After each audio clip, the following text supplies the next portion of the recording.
Welcome back to another episode of TikTok Famous Podcast. Today I have Joshua Kusnick, former MLB. Oh, something just happened. Former MLB truth teller with over 55 million TikTok videos, views, and a reputation for being completely uncancelable.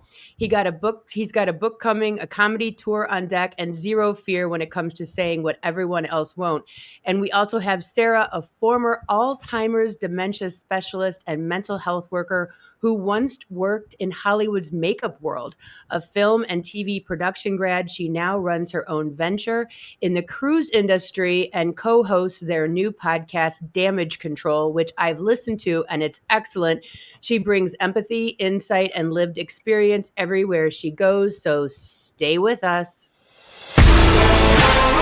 You're listening to the TikTok Famous Podcast, where viral fame meets raw reality. Join your host, Meredyth Willits, as she dives deep with your favorite creators to uncover the real stories behind the scroll, the highs, the lows, the algorithm chaos, and everything in between. This is not your average interview. This is the TikTok Famous Podcast.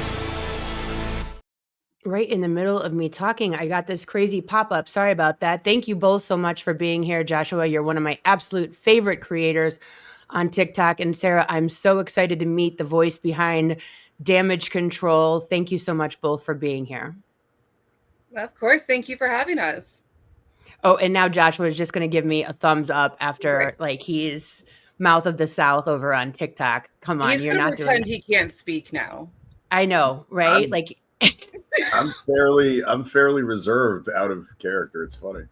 He's like, I'm demure. I'm being very demure, very mindful. But I ask her. I go quiet. I'm very method when I'm on stage. So When do you go quiet? What are you talking about? I'm super introspective. I had to take you to a movie theater to make you quiet, and then you still talk. No, I talk. I didn't talk during Wicked.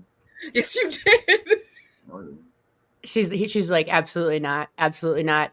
Well, the one thing that there's a few creators that I have been so drawn to because they kind of embody all the things that I aspire to be, which is like just voraciously fearless or courageous. I'm not sure which. And the best way I can say is you just come off as like, I don't give a shit, uncancelable. I'm saying all the things.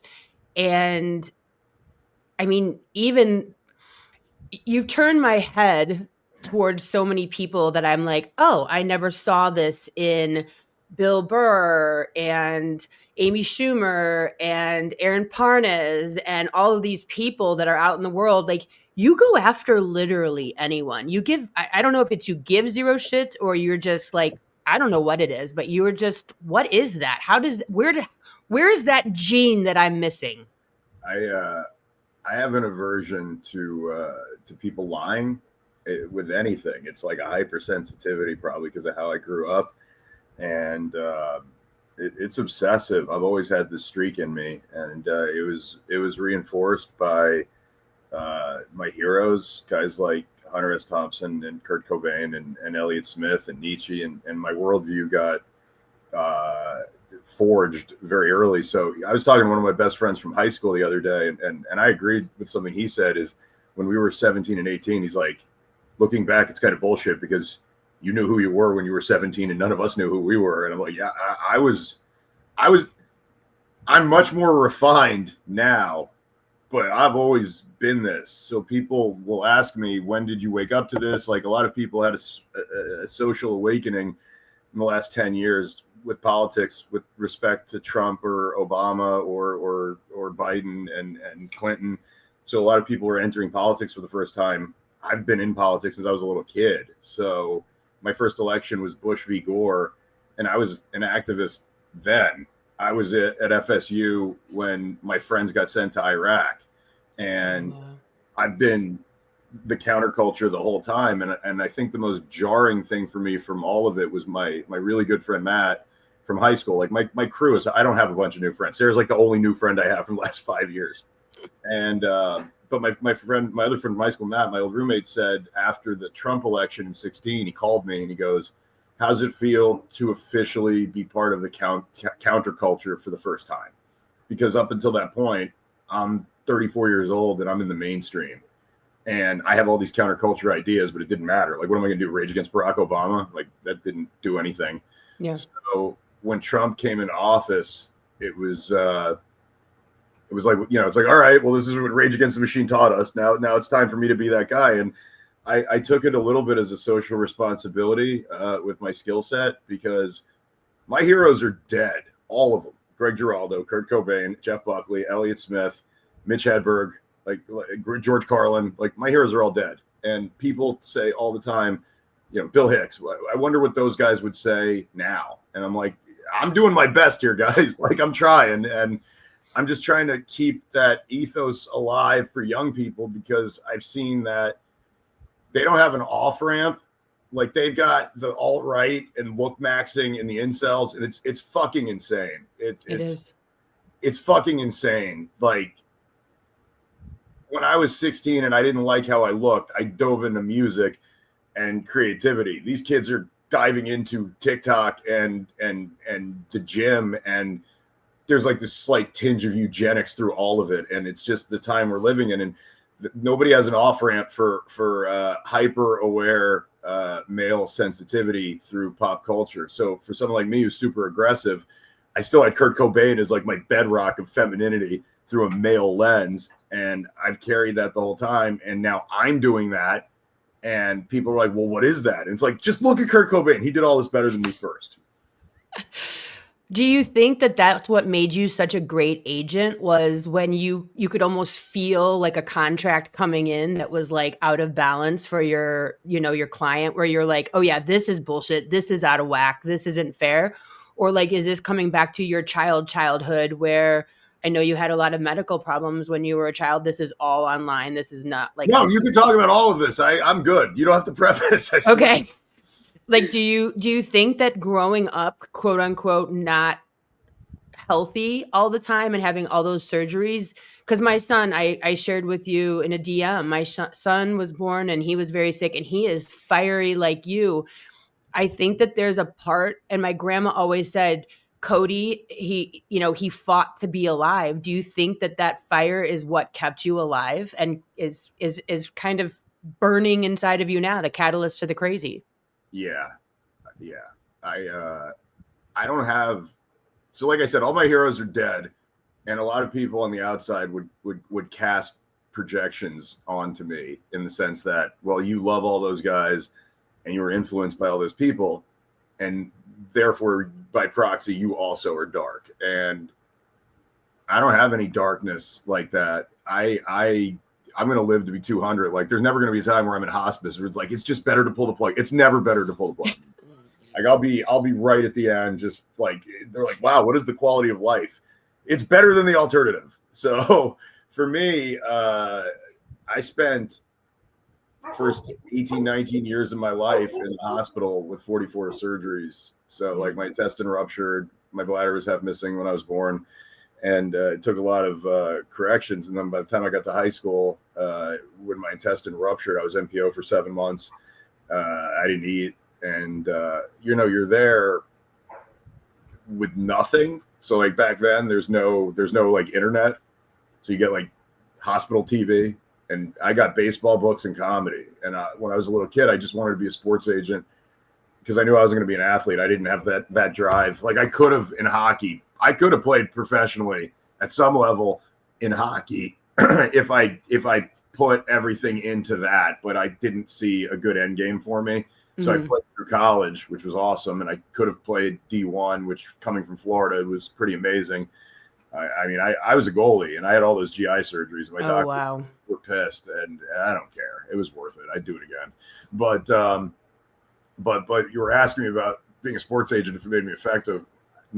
No, being a sports agent made me significantly worse at everything. I did not like what it required, and I was so good at it. And in a way, you have these times alone where I do, where you're like, man, if I didn't have all those surgeries, what kind of person would I be? I mean, I've asked Sarah that before, and I'd have been a serial killer or a sociopath if I didn't have empathy. And my brain processing speed is so fast, and like I have empathy because of all the surgeries of Kurt Cobain. If I didn't have that, I would be terrified, because in baseball, you check your empathy at the door. I was ruthless. Like, I love telling people that go through empty platitudes. Like, I like showing them how bad sports is. Like, I'm the scary guy in sports. It wasn't nice. It wasn't self-righteous. It was sociopathic. Like, I had to go, it's pure capitalism. I had to go get money from billionaires. Do you know the level of sociopathy it takes for someone like me to go get a check from a billionaire? Like, I'm one of the people that can go do that. And it's sociopathic. It's horrible. And it's just all about money. And I am not built for that. And I would even get into arguments with my dad early on in my career. I mean, we would fight about like Tim Tebow. Like, even when he was in college, I wasn't even representing him. It wasn't a thing. It was a hypothetical. But he's like, so if you had some conservative Christian like Tim Tebow and you were a sports agent, that was your job, you just wouldn't sign him? Like, no, I wouldn't fucking sign him. And like, that's where like you realize like, oh, my dad and I are two totally different people. And I represented tons of evangelical guys through the years, and I don't have that in me to put that shit aside for business. I just don't. I'm not one of those respect everybody's beliefs thing. Like, I'll endure everybody's beliefs, but I'll think you're stupid. So like, for me, the thing that made me a great sports agent is that I was able to be really smart and check the empathy at the door and just commodify everything. And that's all bad. That's not a good skill set. That's a horrible thing to go do. Like, think about it this way. If I had a baseball player, and my singular purpose for that baseball player was to get him the most amount of money possible for his family with no other considerations, think of how damaging I am to everyone else but that person to enable that. So like, if I had a player who was in a bad ownership group's market, like the Marlins, and he was your fan favorite, the captain, the kids loved him, and I would go to the owner at the end of the season, and, you know, if that was the right player, I'd be like, give this guy money or I'm going to fuck up every kid's life in the area. Like, I'm going to fuck up every kid's life in the whole area. They're going to burn the jerseys. They're going to hate him in school. Fuck you. They're not going to come to the games. But that only works if you have the right players. If you have shitty players or guys that are just run of the mill, you know, you're just like begging. It's the antithesis. Like, oh, my guy's a great guy and he works really hard, and it's fake as fuck. Yeah. And the thing people really liked me for, and I would alienate tons of players, shockingly, is the guys that bought in. Like, they knew what I was doing for the most part, and they were fine with it. They're like, go do exactly that. But like the other kind of player, they're like, get the fuck away from me. We hate you. It was either or. And I would say I got to the top of being an agent. I did every single thing that ever happened. I knew your name. I knew your name when you first came on my FYP. I was like, oh, I know that name. Even my husband's in sports. He was in the front office for 30 years. But I just knew your name, which is so weird. I have a weird last name. Yeah, well, right. So it kind of like, I went, ding, like, wait, what's going on here? I know that name. Sarah, what is it like? Because not only did you guys just start a podcast together, but you've been friends, you're, partners in life. What is it like being in a relationship with somebody who knows who they are to their core and isn't afraid of projecting that out into the world? Yeah, what is that like, Sarah? It is probably one of the most hectic things of my entire life. I don't think I've gone to therapy more since I met Josh. That's not my fault. Like I said, for the first 6 months of our relationship, that was my fault. Thank you. First 6 months of our relationship, he never turned the character off. Mm-hmm. So I was stuck with this manic person, and I'm just like, you need to chill the fuck out. Like, I can't do this. Like, this did not exist. Yeah, this melancholy right now. Thank you, guys. I've done my time. I put my work in. I will write my bill later for it. But with Josh, you always have to do one of two things. You either have to take the phone away and make sure that he's making eye contact with you and be like, hey, turn it off. It's just us here.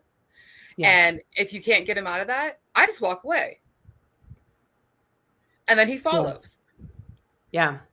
Well, I know for myself, like there's so many times I have two podcasts, this and the other one, Meredith with a Y.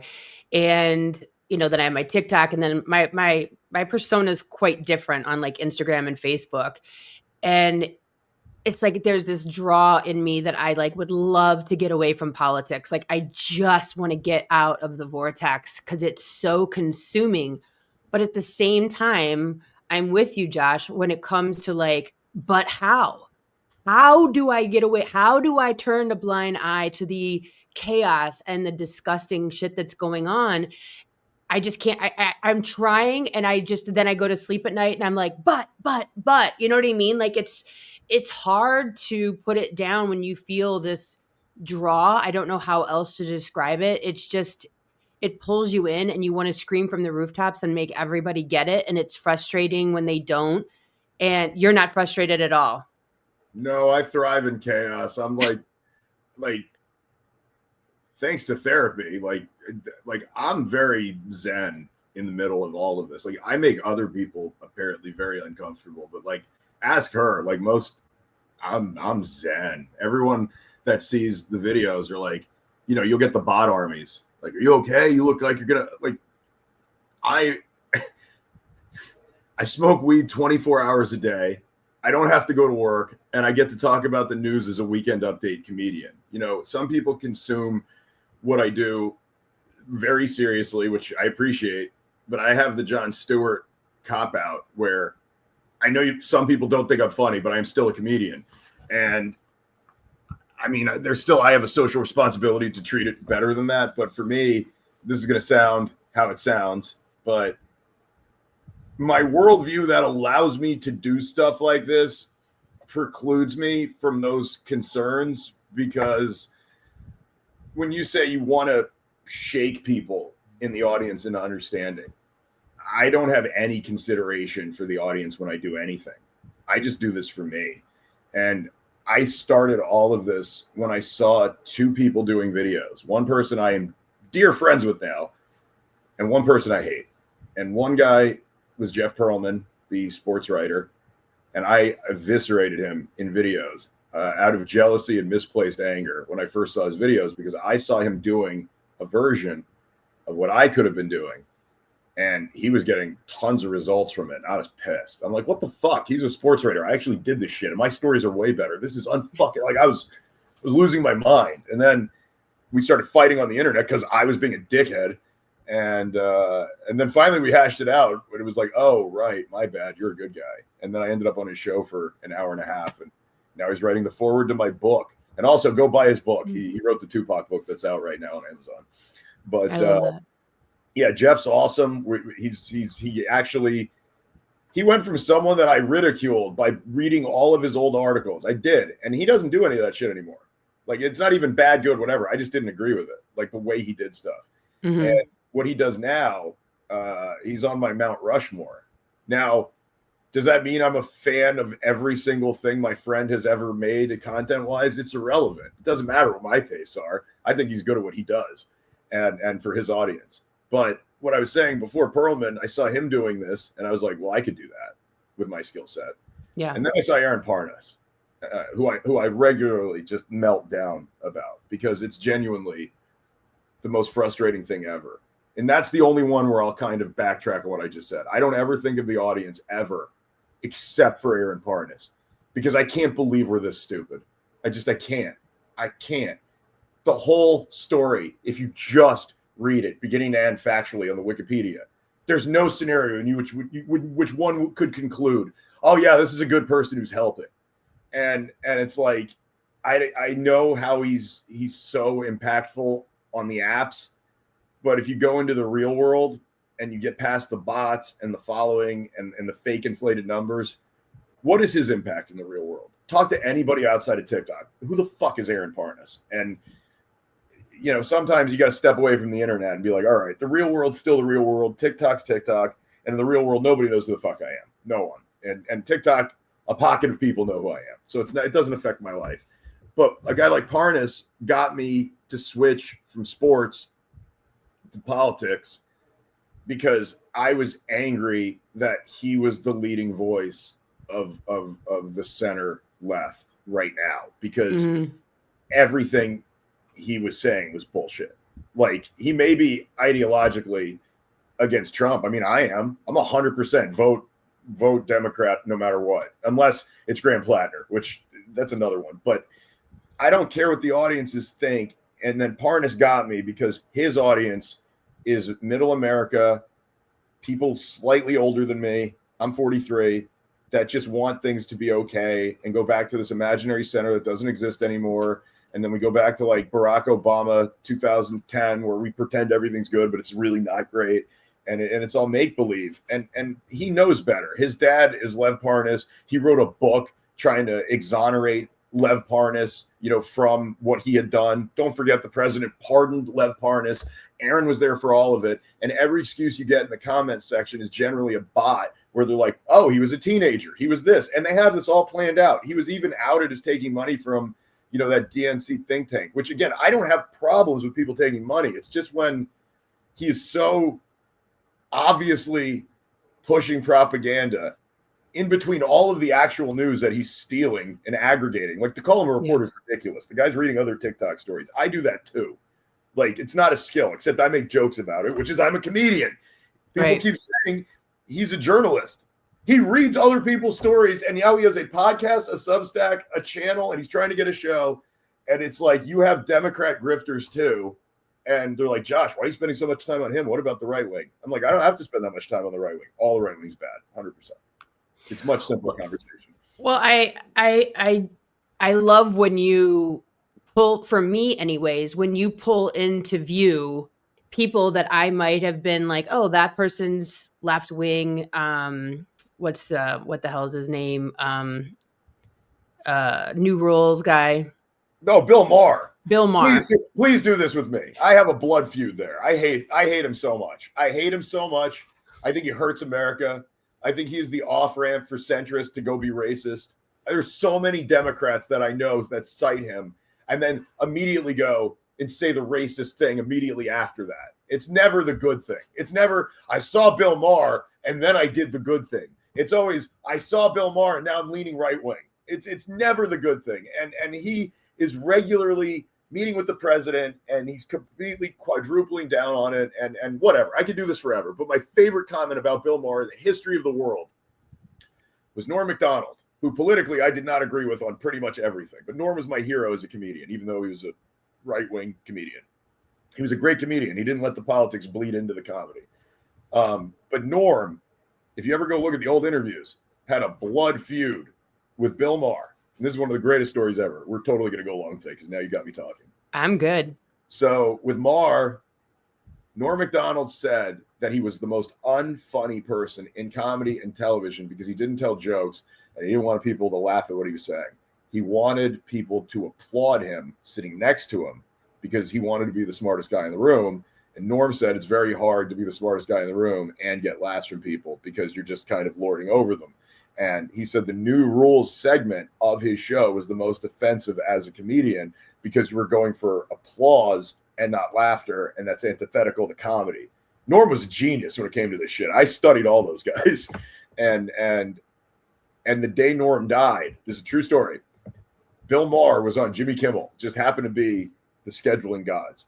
And Kimmel asked him, about Norm. And Maher, this fake motherfucker, gives this heartfelt eulogy to Norm, like how great he was. And I'm dying laughing because I know how much Norm hated him. Oh my God. My point is, a guy like Maher has sold out completely for money. And I like to refer to him as this Islamophobic right-wing Democrat in name only because he's just, he's a Republican who likes to smoke weed. He treats women horribly. He loves slurring people. He thinks the obesity epidemic can be solved by will instead of actual health issues. He's a fucking moron. Like, you can't reach people like this. And one of the things that I'll volunteer ranting here is I don't do the debate me, bro, structure with anybody, whether it was Maher or Charlie Kirk. So I'm so hesitant to do media. I mean, Perlman I owed, and you actually got through to me in the DMs, which is a miracle. I don't do any of these. But I just, the debate me format's so stupid, and this is gonna sound how it's gonna sound. I'm not I'm not curious how I stack up intellectually versus anybody. I don't care. Generally, I'm smarter most times, and I don't need an audience to prove that. So I think that whole structure is just clickbaity and stupid. And Yeah, I think, that what's that guy Andrew Wilson? He's oh God, his life's over. His whole career's over. I love it. Dude, he is frightening. Like he is. I had that Pastor Jackson Lawmeyer on my podcast, my other podcast. And I mean, the base of his entire argument was because God made it. Right. And I'm going to keep preaching Cobain through this because hopefully that's what resonates, not me. But like Cobain in 92, I was 10 years old, and he wrote the liner notes to Incesticide, which was the album they released in between In Utero and Nevermind. And in the liner notes towards the end of it, in the album sleeve, you know, before everything was digital and we were not old yet, he had a rant at the end of it that said, if any of you people hate women, gay people, or minorities, don't buy our records, don't come to our shows. I was 10 years old when I read that. And I'm like, oh, this is the coolest thing ever. And that whole ethos has been like baked in of just kind of trying to stick up for the marginalized and the underdog, because that's what I am, you know, I am or was. And it's disheartening to see all these people in this debate format. Even like the good guys like Mehdi Hassan, they'll go on to those 19, like, let's platform 19 white supremacists and one not white supremacist and have them destroy them. It's like, right, but you just platformed 19 white supremacists. What are you doing? And they're like, well, now they're exposed. Really? Were we unsure before? Like, what the fuck? Yeah. And people get so caught up. I mean, really, I know the secret to all of this. It's The Simpsons had an episode for Halloween in like season 10.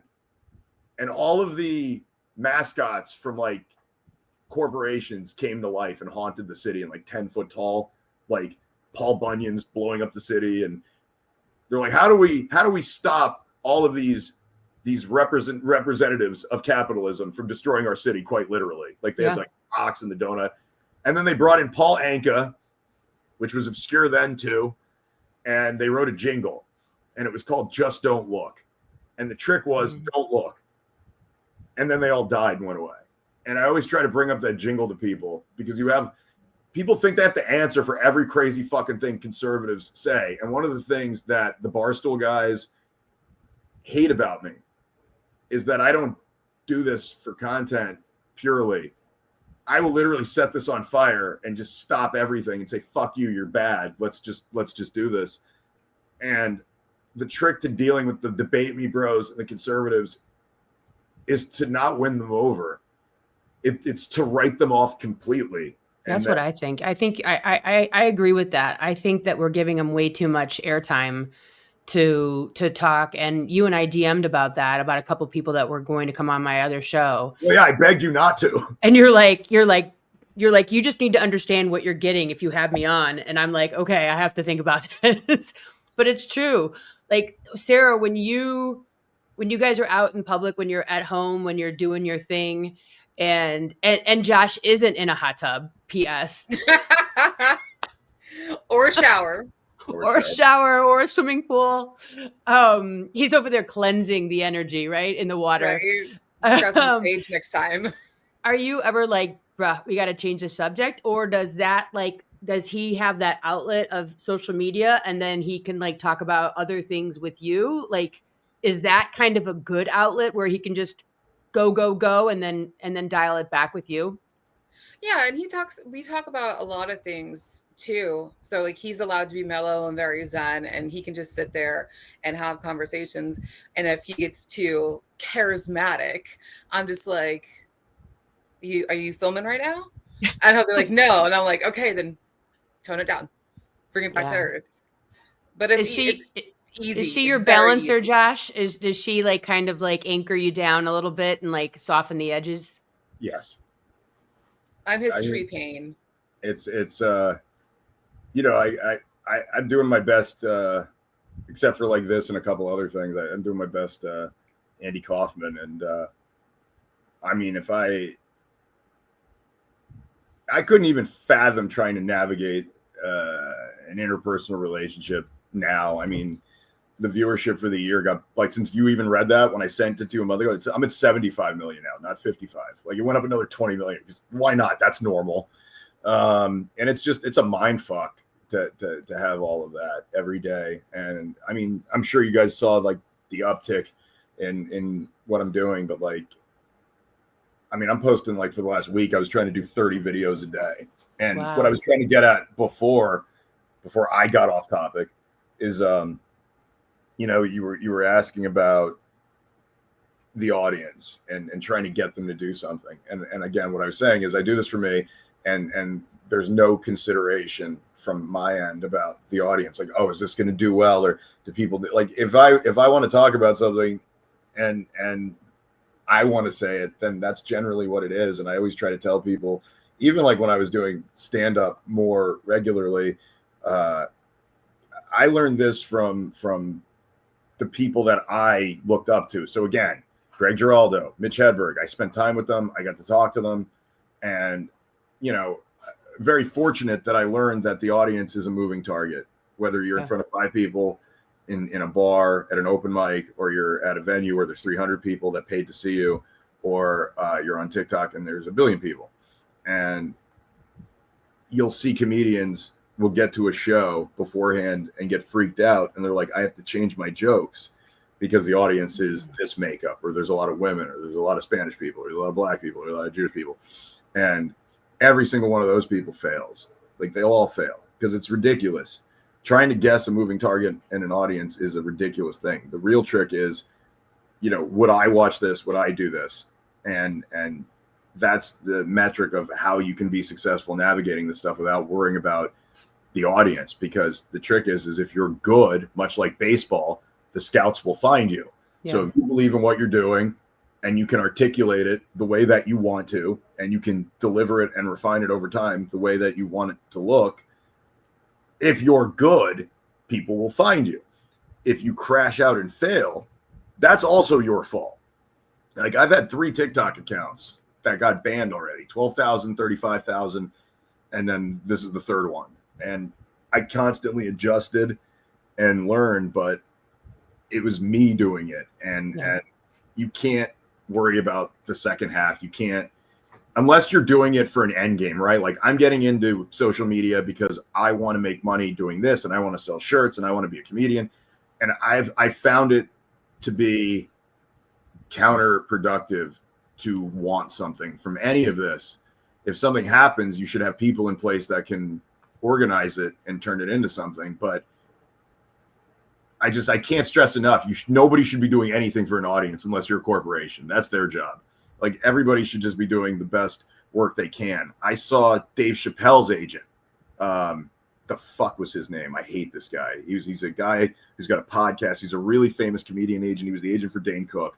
And he told a story about how Dane Cook was so good for the studios. He was willing to change his act and do recording things. And it impacted the work. And Dane's very successful, and he's very rich now. And for me, again, as a comedian, that's like super antithetical to why I do any of this. Like, if I had to change a joke for money, I would just quit. And apparently not everyone's like that. But the overarching point is, don't, like, fuck the audience. Do what you want to go do. And if nobody watches it, that's fine. Nobody's watching it. And if it works, tons of people watch it. Yeah. And posting, I tell Sarah this all the time, it's the Kai Cenat method. You're going to post for a really long time and no one's going to care. And then maybe you'll get one. And then people will care. And then people will go back to not caring immediately. And then maybe people will care again a couple times. And then it'll spike. And then eventually it'll start to plateau up. And then that's your audience. It kind of baselines out. And people will complain about shadow bans and the algorithm. I mean, that stuff's all real. But you see the content that I talk about, like, they didn't bang my account. I don't have any strikes. Like, I mean, there's ways to do this without compromising what you want to do or selling out.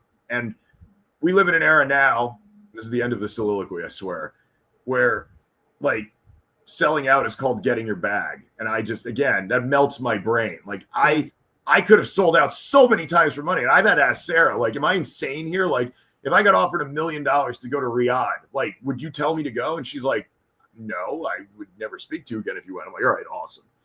So like, it's just, the world's very different. I'm trying to remind people it's still possible. There we go. No, I love it. Sarah, when you watch his level of content creation, because I know you are starting your own business with, the cruise industry. You've been doing this a while. You're a multi-million-dollar agent when it comes to travel agency. When you're watching his level of exposure, does that because I know I've watched a couple of your videos and you're not in them. You're a little timid. I get it. It's weird starting out. If you go back and look at my beginning of TikTok, you'd be like, oh, wow, this is bad. Does that intimidate you or does it inspire you? And how does that, are you pushing her, Josh? Where are we at with that, Sarah? So here's the fun fact that a lot of people don't know. I don't watch his content. Stop. I never watch his content. He'll send me videos and I'll say, is this your video? And he says, yes. And I said, cool, I'm not watching. Talk about it later. It's because I don't want it to be on my feed. The probably funnest part for me is whenever he has lives and I'm just scrolling, doing my everyday thing, and his live pops up and I'm like, what's up, bitch? He's over there listening to music. Yeah. So I just pop in there and I'm like, hey. And he's like, oh shit, she's here now. She's here. I know my husband will be laying in bed and all of a sudden I'll hear my voice and I'm like, stop it, scroll. I don't want to hear myself. I don't watch anything that he sends me. My dad still watches my videos and I'm sitting next to him and be like, the fuck? I'm right here. What the fuck? Nope. I will never watch his videos. Never going to happen. It's not going to mess with my FYP. You're gonna have to watch them all. I said to my husband, I'm like, if you want to know how I'm doing, go watch one of my videos. Because that's usually where I'm at on the planet mentally, emotionally, physically is my videos. Because there I emote, I show up, I express. And at home, I'm usually kind of an introvert. I'm I don't tell people my problems. I don't tell my family necessarily how I'm feeling, which probably isn't good, but I'm not afraid to put that shit out on social media, which is so weird. So that's weird. Kind of what I'm doing right now too, is that's why I'm taking a very slow route with social media. And I didn't want to start producing a lot of videos, didn't want to do a lot of things. And Josh is like, no, you have to. And I was like, all right, well, I'll try this, this way to get it done. And then there's so many different sectors of my life, travel, makeup, dealing with Josh, the podcast, things like that. And I put out a lot of things because mental health is a very big thing for me. It's something that I struggle with daily. And then also addiction and recovery, because that is something that I went through, and I celebrate 8 years clean, December 13th. Congratulations. Thank you. So it's very easy for me to tell other people about my life.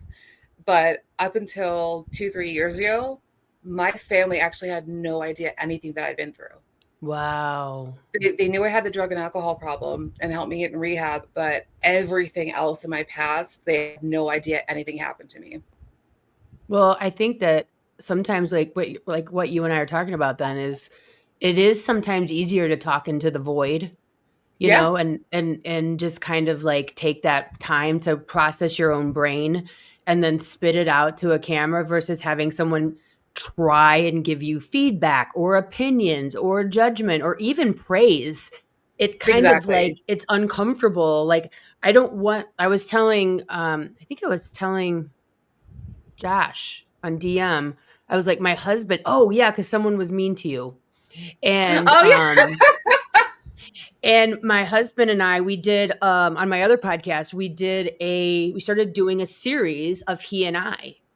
And everyone was giving him feedback. I love this. This is great. I love the two of you on camera, or whatever. And I'm like, don't tell me. I don't even want to know the good stuff. I just put it to the void. I don't care what happens to it after that. It's so weird that opinion hitting you. Isn't that so? When you're talking about the fact that you have all these facets, it's almost like you have to have 3 different accounts, like makeup, travel, mental health, because Mhm. you don't want, like, the travel people are going to watch that account for like travel. Like, okay, I'm going to go check out Sarah and see where my next trip should be, blah, blah, blah. But I don't necessarily maybe want, I don't know. That's a tough one. Like, that's why I have 2 podcasts, and that's why my content is very different all around. I don't know, that's a really good, because I will tell you, like, I have run into a couple accounts of travel agents, and I'm like, ooh, wait, where is that? Like, show me the videos, show me the food, show me is this good for families or not? So they are very, very effective, I will say. Yeah. Travel agents are very effective on social media because it's shit that I would never know about, or locations that I would never know about. Especially like, instead of going to Milan, the second city over like is a Mhm. better option than going to Milan, where it's everything but all influencers taking photographs. Like that whole thing. Like, now Greece and Mykonos and Santorini is nuts. But maybe is there someplace else that's close like that, but is off the beaten path and isn't famous on Instagram? So, yeah, I mean, you're like me. You're kind of all over the place when it comes to passions, and that can be challenging for sure. It's nice though, because now that I am with the franchise, we actually have separate sectors. Oh, So we have we call it sober, not booze and cruise. So that happens every year. So we do a dry bar cruise where we have, AA meetings, and we have local greet ups, and then we schedule actual events for everyone to have and go to.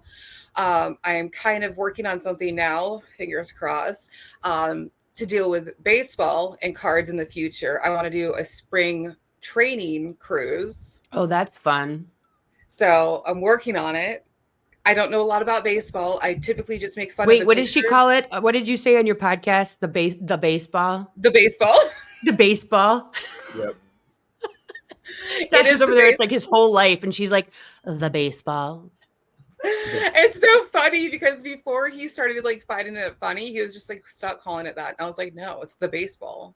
The baseball, which I have to ask, why? And for me, never stop saying it, just for the sheer fact that you get so many people, Josh, commenting, why do you always introduce yourself as ex MLB agents? Which is just enough to get people to rage comment. But Yeah, why no, do you introduce yourself that way when you are all the things? I have to ask because it's on my list, and I want to know myself. it's just an intro. You're so humble. People are dumb. It's just an intro. Like, it's just, like, there was an old Simpsons episode, which I'll keep citing all of these references, which is what I do on the reference guy. But Bart had an epiphany about the I didn't do it episode, and Bart had a catchphrase that gradually got less funny over time, and then he finally embraced it. And by the time he embraced it, it wasn't funny. But the epiphany he had, there's a rant on The Simpsons where Bart goes, repetitiveness is my job. My job. Repetitiveness is my job. What's your job? Repetitiveness. And it's like, John Butchergrass told me a story a long time ago. The guy at ESPN, I used to work for him. We're still boys. And I told John when I was 21 years old, when he hired me in 2003, I go, John, this is the best decision of your life. I'm going to make you famous. And he looked at me and he goes, I don't want to be famous. I want to be rich. And the branding side is just branding. It's just, Yeah. if people want to get famous on TikTok, go make 50 videos and say your name over and over again, and people will remember you. And then make sure when they remember you that you have something to say behind, or else they'll forget you very quickly. But it's just a brand. It's a branding hack. I love it. I love it. I love it because, I mean, Jeff people Pearlman asked Jeff rage Pearlman comment asked me too. that. I'm sorry. People rage comment too. So, hey, Yeah, keep commenting. I don't. That was unintentional. Like, I don't think of it that way. But like, the way I would put it is, at some level, I've always said this, even when I was working as an agent, it would have upset me greatly if that's what people knew me for, was from baseball, and I was determined to set that on fire. So it was very important to me that the word former was prevalent in everything I did, so people didn't ask me about the stupid fucking baseball career. Like I love saying former because I love that I don't have to do that shit anymore. I hated it. I hated most of it. Is that why you got out? You're just like, I can't do this anymore. The billionaire thing. I mean, I got out of it because I hate the Players Association and the stuff they enable. I mean, they were very comfortable enabling athletes who were in so many domestic violence situations or sexual assaults and just defending the players. And I did not want to participate in that at all. Yeah. Because that's just not, I don't want to do that. What made you guys decide that you were going to do a podcast? Damage Control, great name. I was worried when you sent me the original, it was kind of like a screenshot of a podcast, and then I went and looked for it, and this was before you guys had gone live with it. There was like 700 of whatever the other name was, and I was like, oh shit, I hope they didn't choose that. And then you picked Damage Control, and I put it in, and I was like, yes, I love Damage Control. It's such a great, because it's like Sarah should just wear the Damage Control t-shirt, and then Josh, you should have like creating damage. Yeah, seriously, he creates damage. I gave her a list of like 4 names that I came up with for the podcast that we were going to do because I couldn't find a co-host and I wasn't willing to do a sports podcast. And I'd been asked to do a lot of different media this year and I didn't like any of it. And I didn't want to do a solo podcast. I didn't want to really interview politicians. I didn't want to make it baseball centric. Like I knew the John Boy guys before they were famous. I've been on that show. I don't like sports content. I don't consume it that much, and I don't want to be a part of it. So I'm my own thing. And the only thing that really made sense, Sarah figured out, was just to put her as the co-host because I didn't really play it well off everybody. Like I tried out other comedians, and it just fucking sucked. And like not the other comedians, just the way that we played off each other was terrible. It was just really uninteresting and just kind of like every boring white guy podcast. Like, oh, the Heat are playing great. I love the Dolphins. Politics are weird. And it's like, fuck this. Like, I don't want to listen to it, and I don't want to do it. So like, I always told people like if I was going to do it, I'd have to be able to make money off it or have it not be terrible, and then eventually make money off it, but definitely make money off it. And, yeah. Well, if I have to give you any advice, I will tell you right now, never miss a week. No, yeah, we can't. Consistency is like literally the bread and butter of getting your like to the top is consistent. I quit for like 8 weeks. And the only reason I got back into it, I went with a lunch with a bunch of gals and they were like, I haven't seen your podcast in a while. And I'm like, I don't know if I'm going to do it anymore. And it kills you. Yeah. Oh, I had a show years ago, which you can all find on iTunes, the Joshua Kusnick Experience. And it's all baseball from when I was an agent. And I did it with my buddy Ryan Sullivan. And that was fun. I'm a bit in a different situation when it comes to the recording. Like Sarah's thing, we have to record every week. But one of the things that I've noticed is there's like such a huge demand for certain facets of things that I can do. And I don't want to do any of them. And it's weird because as soon as I do it, the audience just shows up. And like, if we booked a venue, it would sell out. And I don't want to do any of those things. I don't want to go on tour. I don't want to. But I think you said you're amping up for a tour for comedy tour for 2026. I am. My book's coming out in March for spring, tentatively. I got to finish writing it and then they got to do the edit. But like, I've been working on it for like a year and a half. And that got me on the map pretty early with the media people when I set up the TikTok, because I posted the first chapter on joshkusnick.com, which is where, you can get everything that we have. The podcast is there. The merch will be there. Like there was a DDoS attack on the internet this week. So we have the old shell of the site up right now, but eventually it'll be fixed. But the book is what got me noticed from everything last year. And it opened up a lot of opportunities where I could have either done a TV show or optioned the materials for a movie or signed with CAA. And ultimately, I just DIY'd it with my friends and put them in different roles and just said, I'm going to do this myself so I don't have any interference. But it's been interesting. I think the consistency thing matters, but when you have something that just there's this ridiculous demand for, which is my book, which I'm not flexing that like, oh, I'm going to be rich in that. It's just there's a lot of people that want me to finish it, and I haven't been able to yet. And I hear about it all the time. And it's just weird because I've been on the other side where you're just like struggling for views. Like I'll have bad weeks where it'll dip below less than 100,000 for me in a day. And it'll be like, what the fuck happened? But ultimately, it comes from that irrational sense of self where you're not doing it for the audience. Like I know how valuable it is what I'm doing. No one else is doing it, and I'll show up when I want to. And I think part of what I do is the chaotic nature of people not knowing of when I'm going to post makes it a little bit like an event, because then people scramble to it and then they go up. So it's been weird seeing the reaction to this stuff, because again, I don't think about how any of it gets received ever. So some of the best stuff that I do, to my own standards, will fail horrifically in the masses. And oh my God, isn't it the worst? I just had a video. I've got like eye boogers. It's like 6 a.m. The lighting's bad. I look like shit. I've got 2 million views. 2 million views. 10 million views. 10 million, even worse. Yeah. 10 million. And I'm like, I have an eye booger from the mascara from yesterday right there. You know, it's always like, you know, you like just throw it up there. Yeah. And it just went to, I think it's at 9.8 million views. And then I'll have something that is just crafted that I've been buzzing around my head. And it's like, views. Yep, 300 views. And I'm like, are you fucking kidding me with this? My favorite of all. I asked him that the other day too. I was like, dude, what the hell is going on with my videos?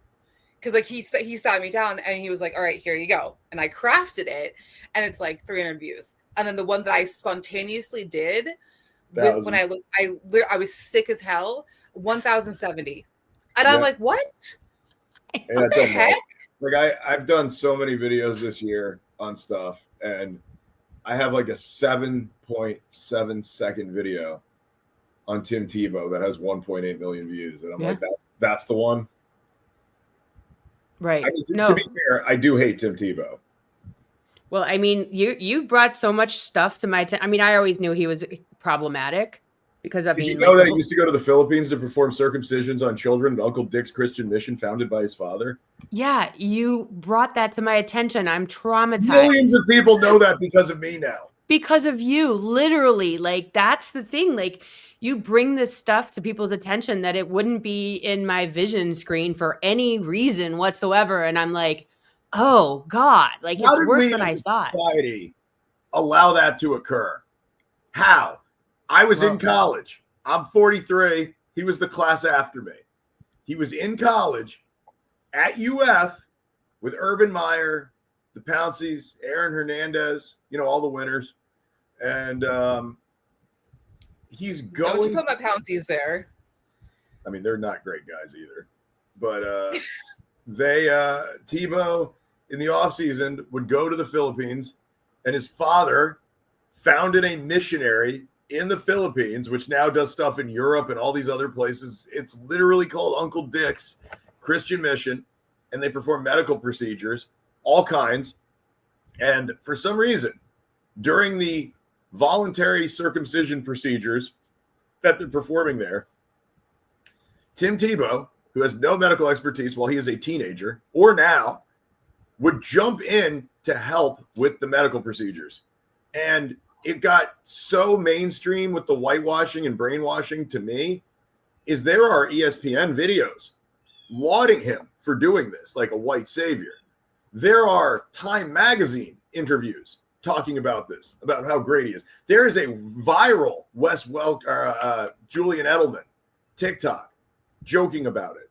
And I'm sitting here in a world where I've watched True Detective on HBO season 1. And you're like, let me get this straight. This evangelical former athlete is now going around dabbling in crypto. He worked in a hedge fund. He's soliciting donations while he has a hedge fund, which bravo. And he's speaking the gospel around around the country at these revivals. And he's trying to get our government to give his hedge fund money to invest in technology to find missing and abused children. Why is that guy who did the circumcisions in the Philippines without a medical license doing this? And it's like, where the fuck's the news? Where the fuck are the journalists? And why is a stupid comedian doing this? Yeah. Well, I mean, I think that at this point, we all realize that we cannot get our news from mainstream because it's all bought and paid for. I mean, everything now is just a complete waste of time. All it is it's garbage at this point.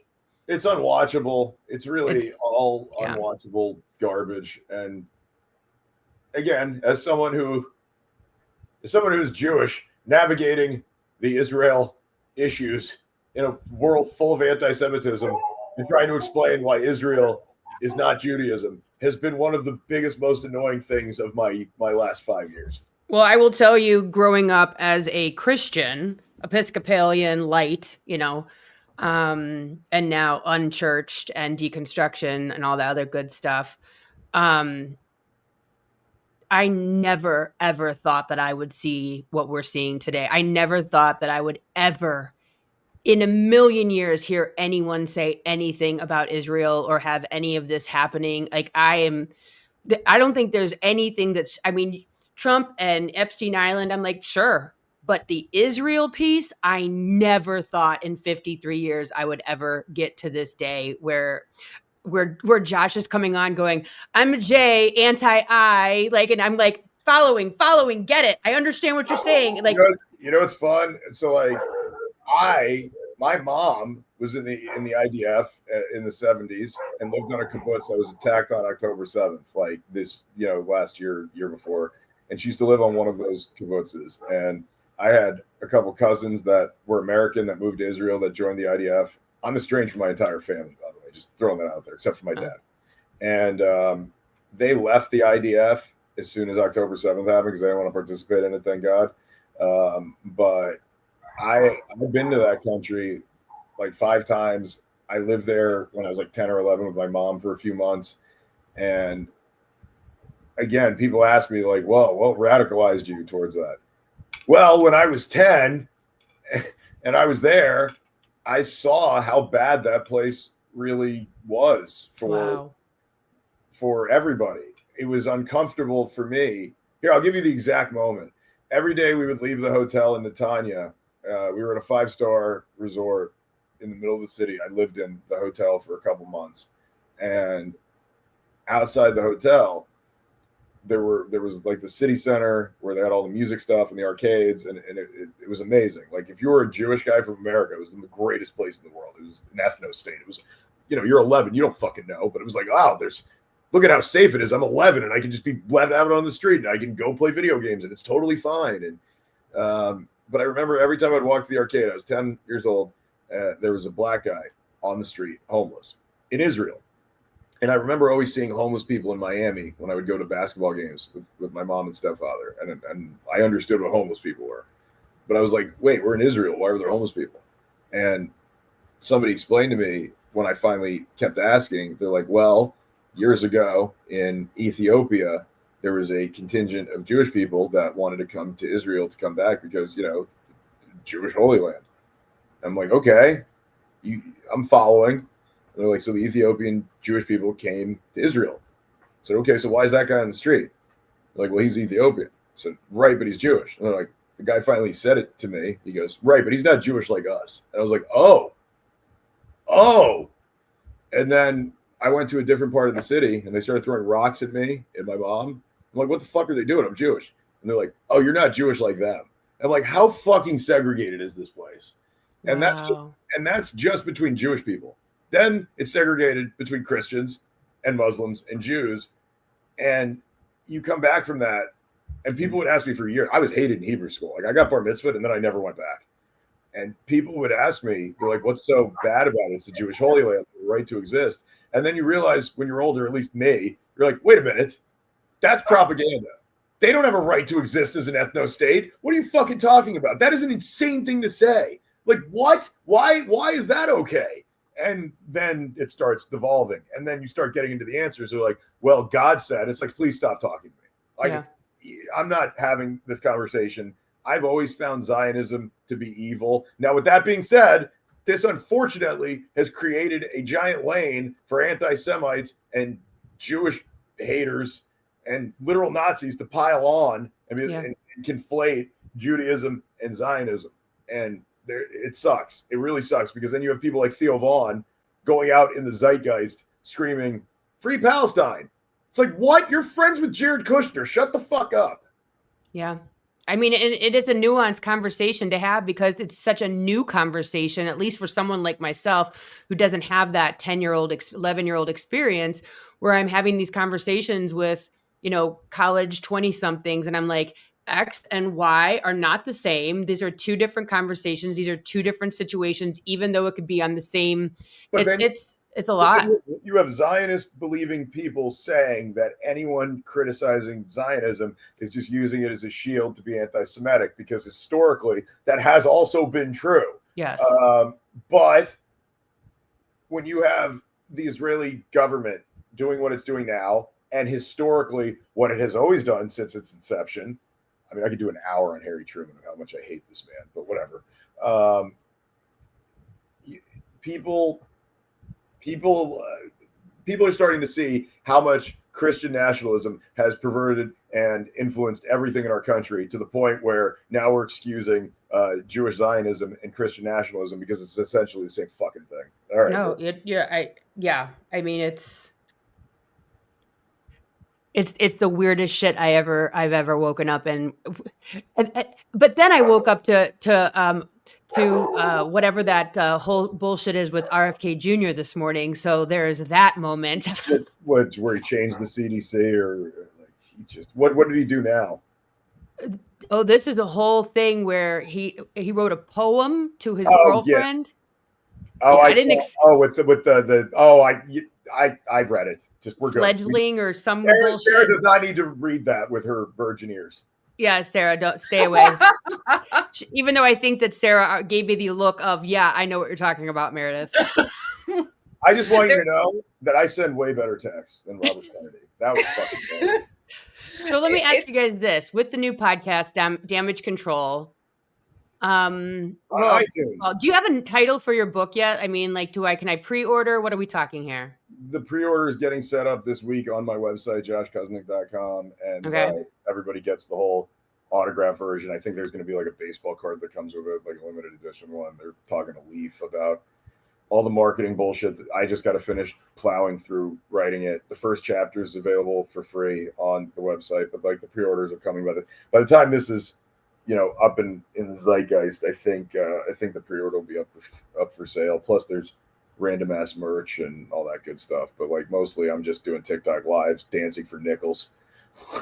Well, I will tell you, like, that is a book that I would definitely buy my son, pre-order, give him a certificate that said this is coming in the mail. Here's a Christmas gift. Like, that's a great pre-order Christmas gift. You can give him, something that says this is coming. So I'm doing the empty box 1977 Star Wars Redemption, where they were like, here, kids, we're not gonna have the toys ready. Here's your empty box for Christmas.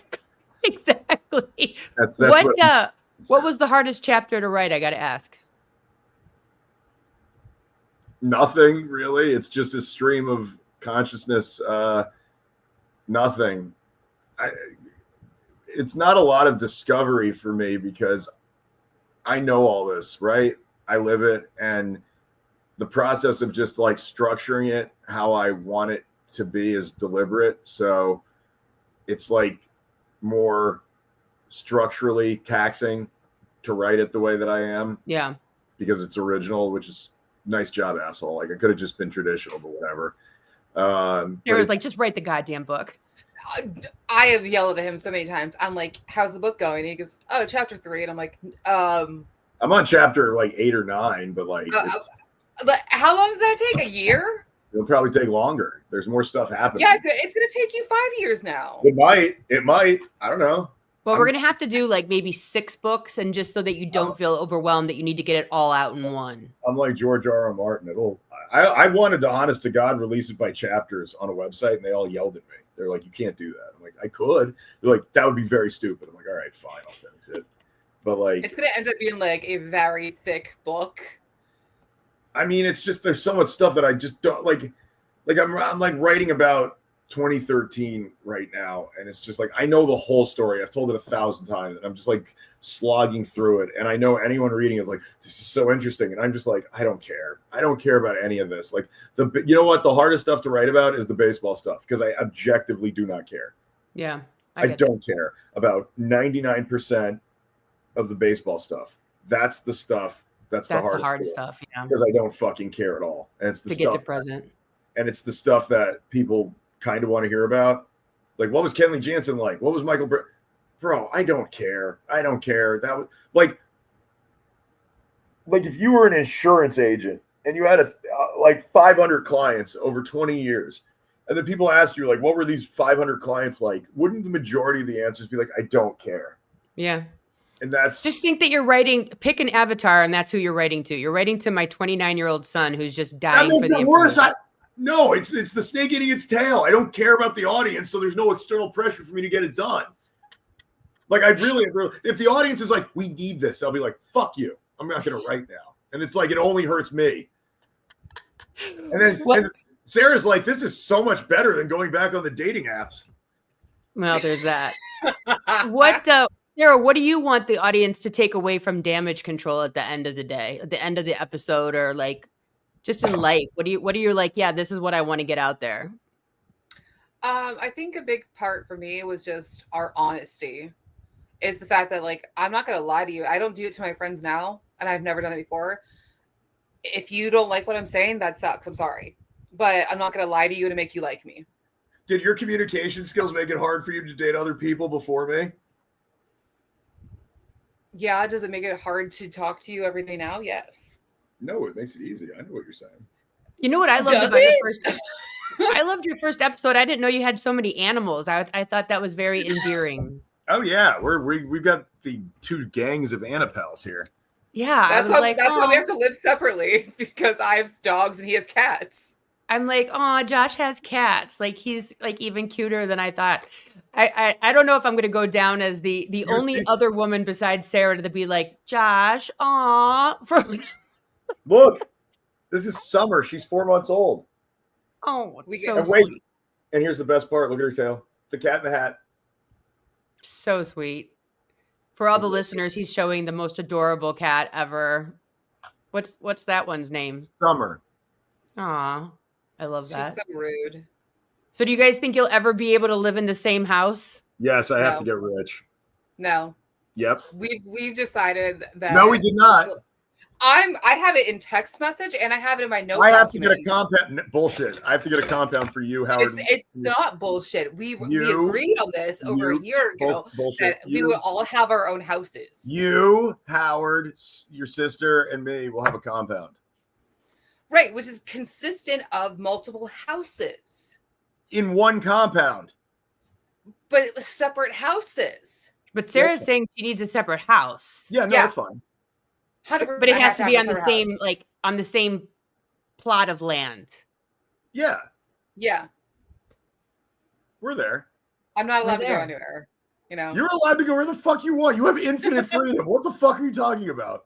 Like when I picked up and went to Honduras randomly. Like I literally. What are you gonna do? Date again? Get the fuck out of here.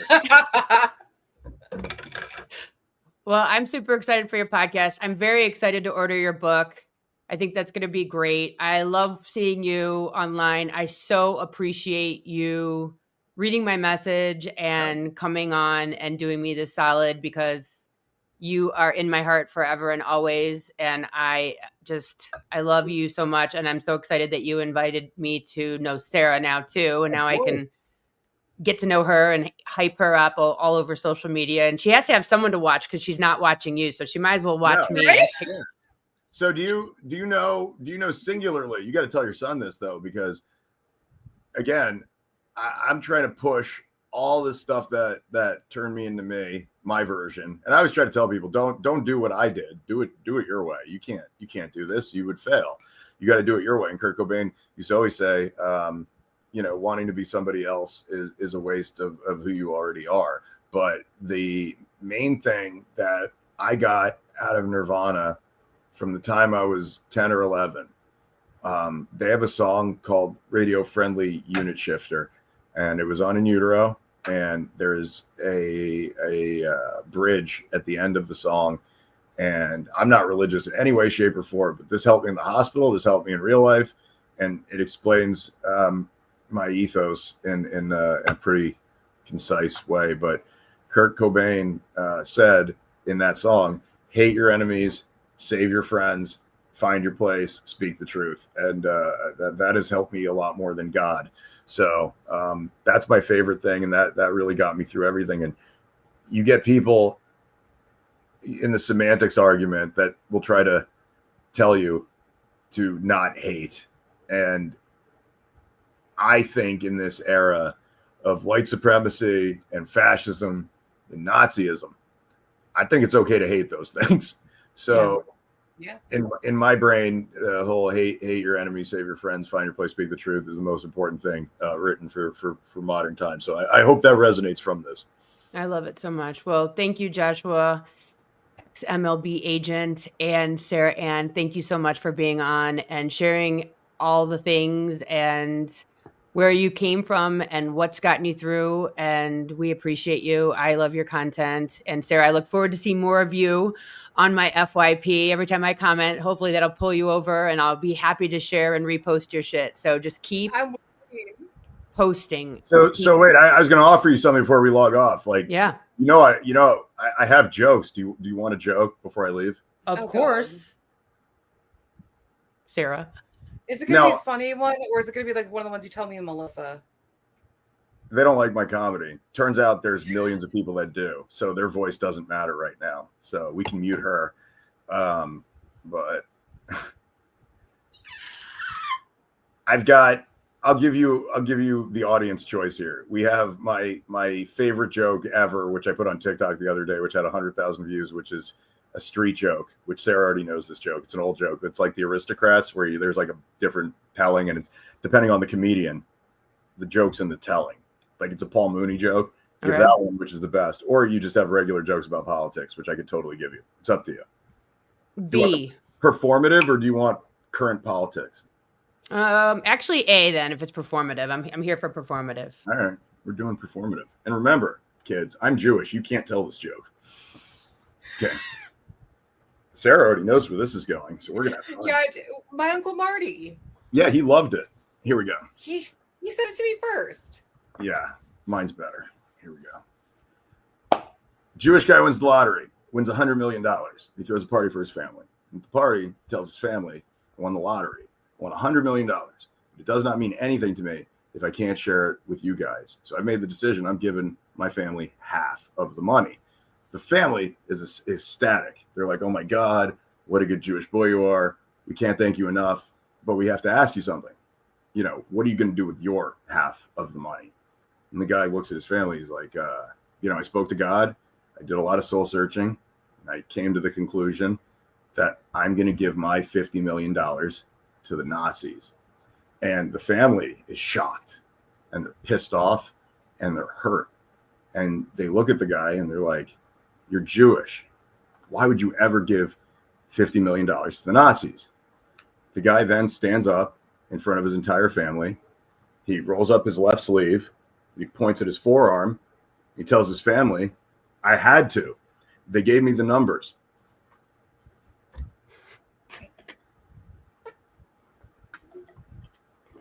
I'm not laughing. Oh my word. I've done this before. That is...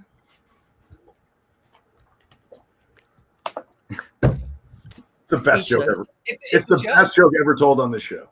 It's definitely the best joke ever told on this show for 100%. 1,000%. That's all I was going for. I will say, I have seen someone with numbers on their arms. Have you ever seen that? Yes, I'm Jewish. Yeah, like That's a real horrible thing from the Holocaust. Yeah, and it was our friend's mom, and she was in a suite with us at a Florida Panthers game. I told that joke to a Holocaust survivor. Did they laugh? They were like, "Wouldn't that be great?" That would be actually pretty amazing. That was the reaction I got. I was like, I wouldn't give the money to the Nazis, but winning the lottery, I'm like, oh shit. That would be good to win the lottery from. We're putting too much thought into this joke at this point. Here, I need a palate cleanser. Do you want the right wing joke? Sure. This is one of my favorites. So I was watching Tucker Carlson like the week he got fired from Fox News, and the night he got fired, he did a story in the beginning of the episode where he said that Germany's decision to import Russian fuel and gasoline during the conflict in Ukraine was Germany's worst domestic policy decision for their country in the last 100 years. I'm Jewish. No, it fucking isn't. Russian gas isn't even the worst gas Germany's used in the last 100 years. I can see why Tucker got fired.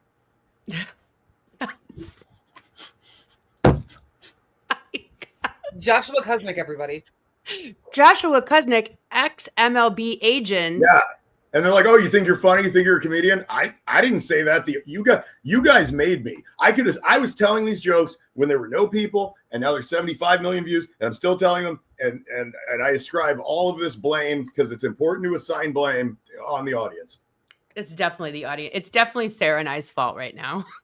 What? I don't do anything. I mean, do you know how scary she is? She'll like whisper in my ear. She's like, listen, Josh, I don't condone domestic violence, but I understand it. Like, why are you threatening me? She's like, oh, I know where you sleep at night. One eye open, Josh. One eye open. Oh, yeah. DV jokes are so funny.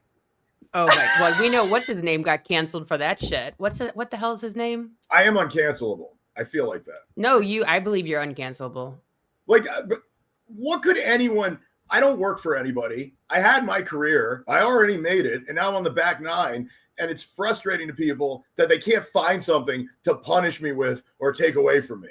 And it's just like, or you could just let me live my life and leave me alone. That would be the great part. I think the only way, like, as I sit here and think about it, is probably domestic violence, anti-women, which it's not in your veins. I don't, I got punched in the face by my ex-wife, and she went to jail for DV. And I don't mean to make light of it, but I do because it's my own life. But do you know what it takes in the state of Florida for a woman to get arrested for hitting me?